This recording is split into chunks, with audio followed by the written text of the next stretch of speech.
Now it is a super sunny day in the valley, and it's going to be hot today, 30-ish degrees. So yeah, it's going to be sweating balls weather.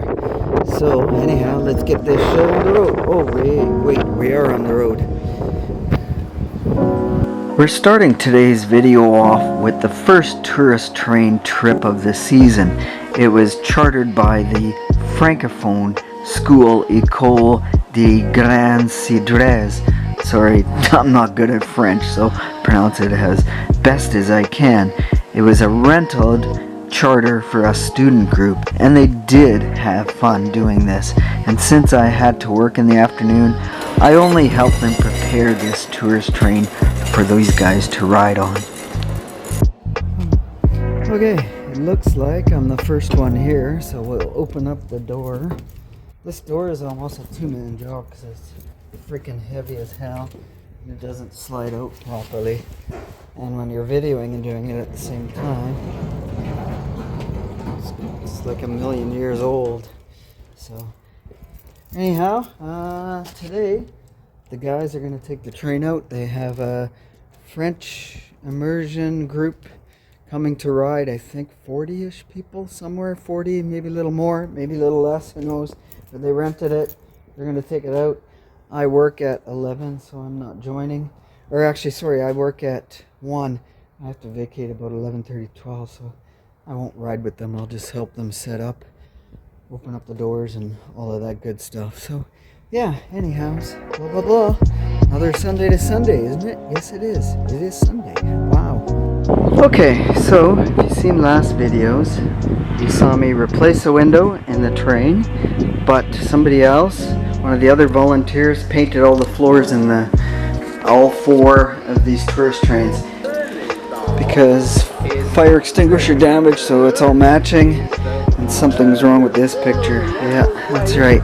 So I'm gonna put a stand up here, screw it in, and cut this part out so nobody sees that ugliness. I guess I'll have to put 2 stand-ups, maybe another one there, I'm not sure. I might do that. So anyhow, that's my project before people start getting up and running around. And last minute repair, all that was rotted out, so for now I just put 1 support on and screwed everything in, and I put another support there, so that'll hold the seating up at least until next year. They'll probably have to replace that sheet of plywood and probably a section. No, that 2x4 looks pretty good, so that might be okay.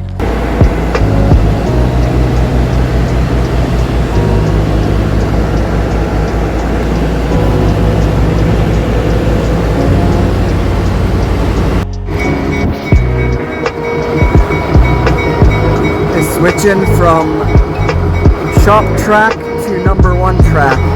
This year we're going number 1 track. Last year we did the number 2 track.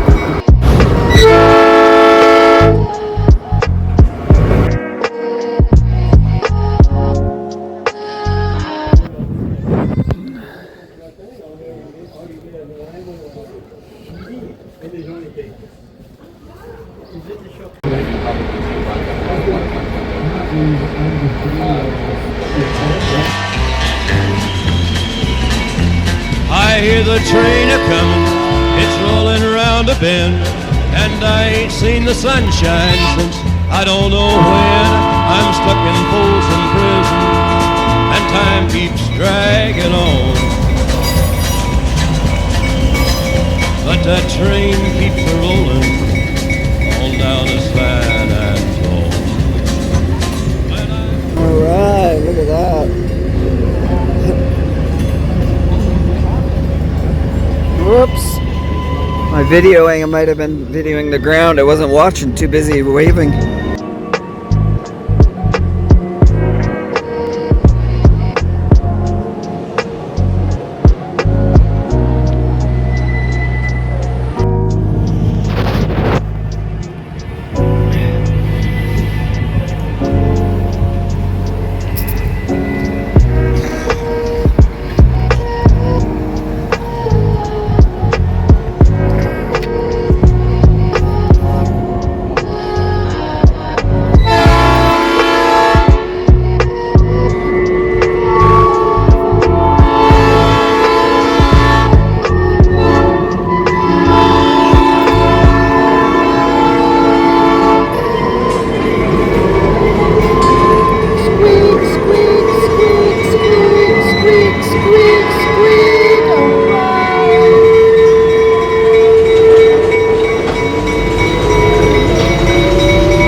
James Mullet, one of the younger volunteers with the organization, was out driving one of the old trucks, so I took the opportunity to run down and take 2 cameras and video this. I shot a man in Reno just to watch him die.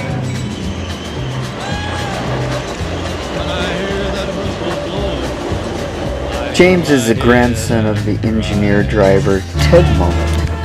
Good timing. Okay, that is it for the first train run of the year. I'm not going to do much on the first run, just that little bit. I've got bigger plans for this weekend, so stay tuned, my friends. Chuck it out. 3 days later. Alright, boys and girls, ladies and gentlemen, children of all ages. It's an early morning. What is it? 6:50 something. And we're off and running, and we're off to Nanaimo. We're going to do a little test session. We're going to see how camping gear works for my upcoming trips. Or trip. I'm undecided yet. We're at that stage. Okay, first stop is McDonald's coffee. Am I here? How's it look? Time for a haircut. Where am I going with this? Oh yeah, way earlier than what I expected. I don't know bus times and schedules in town here. I'm not very good at that. So I'm probably an hour and 15 minutes early.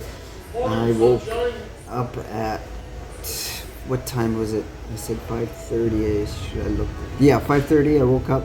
I went to bed about 12:30, 1 o'clock, somewhere between there. So yeah, lack of sleep. We'll take a nap. I've got all day. The event I want to go to is not till 8 or 9 tonight. I have to double check that time so we can look around in Nanaimo a little bit, explore, and find a setup. How to set up a campsite in a city. So when I'm biking across Canada or going from Alaska to Vancouver, I'm going to have to find campsites like that.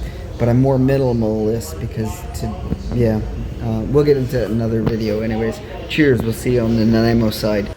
The road from Port Alberni to Nanaimo takes about an hour to drive, and it goes past stunning vistas and breathtaking crystal clear lakes. Okay, so that's the bus we headed off of. Easy peasy. It's actually larger than the last one I remember. A different pickup spot. I don't like the pickup spot. Anyhow, first things first, I gotta go pee really bad. That's what happens when you drink a coffee before you get on the transit. Yeah, what he says. I don't know if you can hear it, but intercom for the ferries.